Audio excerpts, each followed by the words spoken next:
Are you confused on baseball statistics in the modern era? Because I don't blame you. It can get pretty confusing with all of these new stats that are being thrown around. One of the most popular ones is weighted on base average, more commonly known as wOBA. So I'm going to go over and explain wOBA in more depth to try to give you a better understanding of it. So it's one of the best stats for a batter's offensive abilities. If you have questions, please leave them in the comments, and I'll make sure to respond to them and help you figure out wOBA. So, as I said previously, wOBA is weighted on base average. It was made by Tom Tango and was used in the book Playing the Percentages in Baseball, which he published, I think, in 2003. Now, it's off of a simple concept. Not all hits are created equal. Batting average says they are, on base percentage does. Slugging attempts to solve this, but it fails. Is a double worth 2 times as much as a single, which slugging percentage would make you think, as it gives a double a value of 2 and a single a value of 1. No, it's not. So, OPS combines on base percentage and combines slugging in an attempt to see a player's offensive value.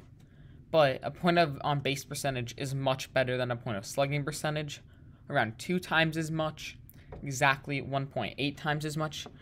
So it's asking the right question. It's trying to factor in for everything, walks, hits, but it doesn't properly evaluate them. It doesn't properly value the for slugging percentage, what a double is or what a single is. So weighted on base average, it does do this.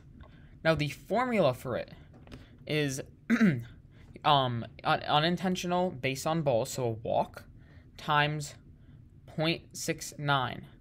For a single, the total amount of singles you have is times by 0.89, a double 1.27, a triple 1.62, and a home run 2.1. And all of that's divided by at bats. It's divided by at bats. Now, if you're wondering, well, how are these found? It's pretty simple. It looks at when a single is hit, and then if a run scored there, then if a run ends up scoring on that single, then it will say a single is worth, say, 1 run there. And it looks at if other runs score from that single, and it looks at every single single from that season. So let's say one single a run didn't score on, but the person who hit the single ended up scoring, and one single they didn't score. It's meant to be context neutral. That's the main thing about it.